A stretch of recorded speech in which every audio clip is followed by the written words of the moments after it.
Hey, welcome back. It's Mark Yegge here. In this video, we're going to be talking about 5 essential tips for building wealth. Stay tuned. It's Mark Yegge here, wealth architect and lifestyle investor. Let's take your life to the next level.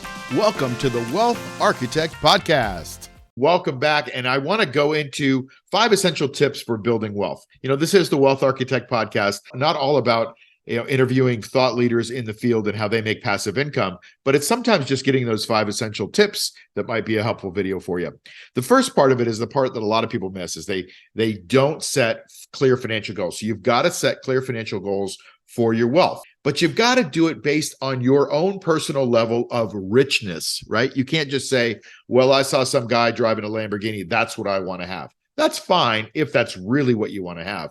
But most people don't need a Lamborghini. I don't need a Lamborghini to go from A to B. I just have a nice little SUV that I use and it works fine for me.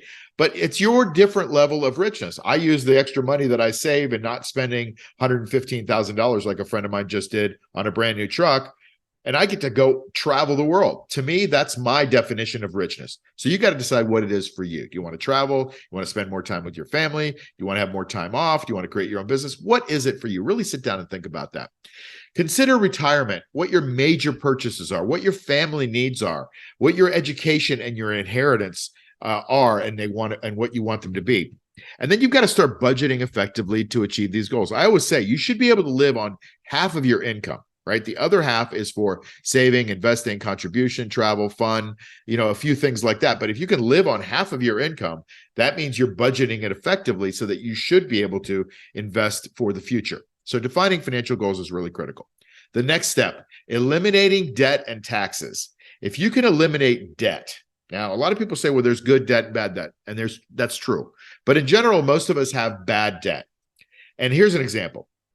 A guy named Robert Kiyosaki wrote a book called Rich Dad, Poor Dad. And in that book, he created huge amounts of controversy by telling people your house is not an asset. And he is 100% right, because an asset is something that puts money in your pocket. His definition and mine too. If it puts money in your pocket every month, that's pretty much an asset. If it takes money out of your pocket every month, it's a liability. And so here's the proof. If you look at your bank's asset sheet, right, they have your house on it. You can't have it on your balance sheet too. It's a liability because you owe the money to the bank.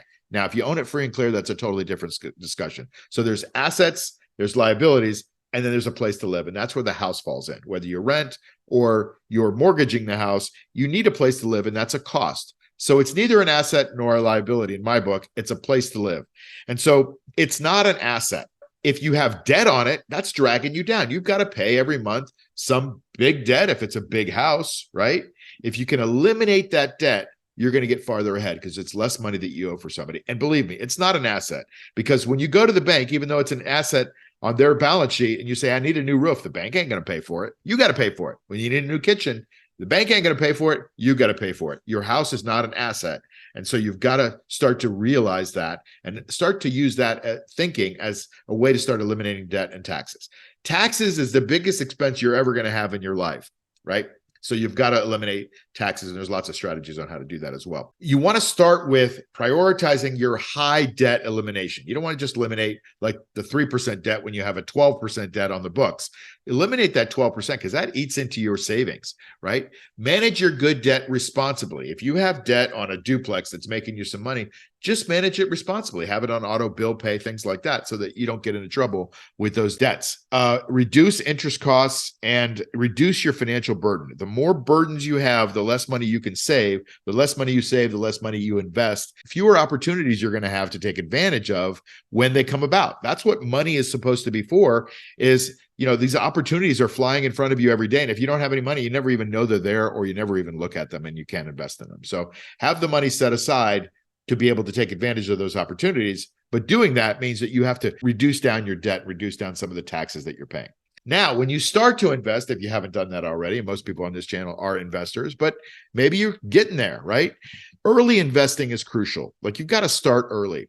You've got to explore taxable brokerage accounts, but you also have to explore those retirement accounts, because tax-deferred growth is incredible, right? If you start to study compounding growth, if you're not pulling out 25, 30% a year in taxes, that growth grows exponentially. You can pay the tax later, or you could put money in a Roth IRA where you've already paid the tax. But having the money grow on itself is an amazingly powerful thing. You want to start getting educated financially, right? Use those educational resources out there, channels like mine, other people's channels. Start making informed decisions. But also, when you listen to people, listen to who they are and what their backgrounds are, okay?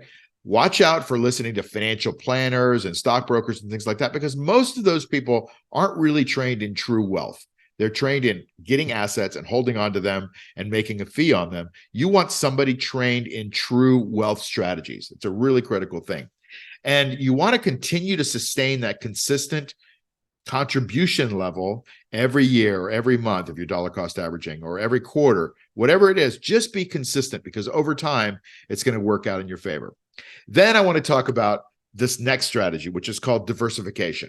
Now, there's a big myth on diversification. Everybody thinks you need to diversify your portfolio. So you hear all these gurus tell you got to put money in ETFs and mutual funds. And, listen, if you need to invest in 500 companies, like, you're a way better investor. I can't keep track of 5 companies, let alone 500. So you put your money in ETF. What's in an ETF? Exchange traded fund. You got a bunch of great stocks in there. You got a bunch of average stocks in there, and then you have stocks that go out of business, right? Crappy stocks.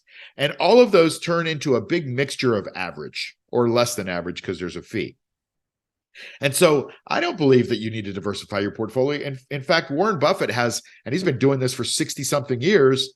He's got this billions of dollars invested from this portfolio in basically 5 stocks.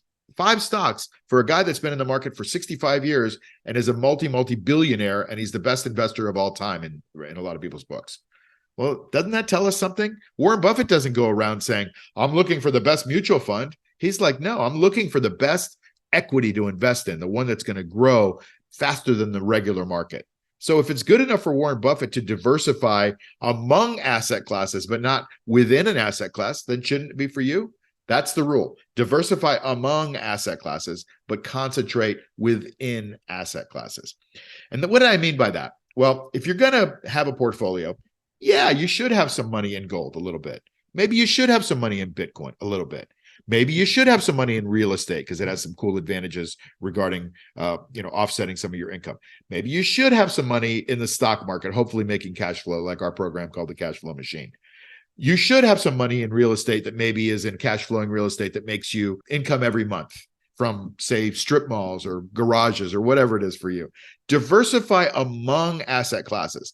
But within those asset classes, let's say you're in real estate, you don't want to have strip malls and, self-storage and parking garage. You're not going to be good at any of them. Concentrate within that portfolio itself and then diversify among those portfolio assets. Make sense? By the way, I don't believe in bonds anymore. I think it's a Ponzi scheme. And so I really try to minimize those kinds of fixed income investments because they're not even keeping up with inflation anymore. So be careful with bonds. There may be a day where bonds are great, but right now I really shy away from bonds as a big part of my portfolio. Used to be 40% of your portfolio. They'd say the 60-40 portfolio. I don't think it works anymore. Understand asset allocation significance. So if you have a significant amount in real estate and we have a downturn in real estate and you lose your tenants, what if you're highly in debt and you start to lose those portfolio assets in real estate like that? You don't want to be put in that position. And then you want to adjust those risk goals as you increase your wealth. The wealthier you get in general, the more conservative you're going to start to be because you want to preserve that wealth. You don't want to be too conservative and get behind inflation, but you do need to start changing your goals as wealth starts to increase. And then you want to increase income throughout the whole period of time. This is the last major tip that I'm going to give you, is that you've got to work on increasing your income, whether it's active or passive. Increasing your income is really important. Higher income accelerates your wealth growth, especially if you don't grow your expenses. If you can live a great life and keep that level the same without having to get a bigger house and a more expensive car and a nicer watch and have to travel first class, whatever it is for you. If you don't increase those expenses, that higher income can go towards building more investments, and that investment can lead to more growth, so that when you don't want to work or you want to just start taking advantage of your passive or semi-passive income, you can do that. So how do you do that? Well, if you're still working, you can seek advancement, consider career changes. You can also start to do side hustles. I'm not a big believer in lots of side hustles because most people, they work their 8 hours, they got another 8 hours left that they're not sleeping, and they're either watching Netflix or scrolling Facebook, and they're wasting a lot of time with hobbies and things like that. And most people aren't going to put in the time that's required to make that side hustle a massive success, so that side hustle replaces your current job.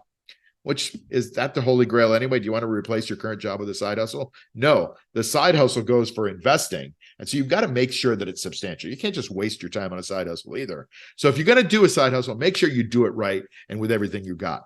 And then you want to journal, document your achievements, improve your skills, explore your opportunities, and start to increase your income in this level. Because as you start to focus on this, you're going to start attracting a lot of things in your life. So those are the 5 tips on building wealth. I think you need to put them to work if you haven't done it already, because the wealthy people that I know, those are the things that they do, plain and simple. They do other things too. But if you're not doing those 5 tips, you at least need to start with that. See you next time on the next edition of the Wealth Architect Podcast. Thanks for being here. Hey, it's Mark Yegge here to tell you about our cash flow machine trading program that's designed to teach you how to make safe, reliable income. Now, we shoot for 2 to 4% a month of income and growth in your portfolio. And we have courses to teach you how to do this yourself or inside a mastermind community. And the best part of that is it only takes about 20 minutes a week to implement. Now, while 2 to 4% a month doesn't sound like much, I show you exactly how we took my IRA from $111,000 to over $500,000 in just 19 months without huge risk. I'm not telling you this to brag, just to show you that you can do this too. So to learn more about this program, go to cashflowmachine.io. That's cashflowmachine.io, and you can learn more.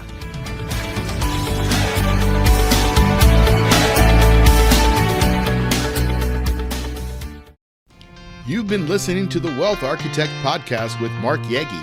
Follow us on iTunes, Spotify, or wherever you get your podcasts. Like and subscribe on YouTube. Share and tell your friends. See you soon. The information you just heard is for education and information. This is not financial advice.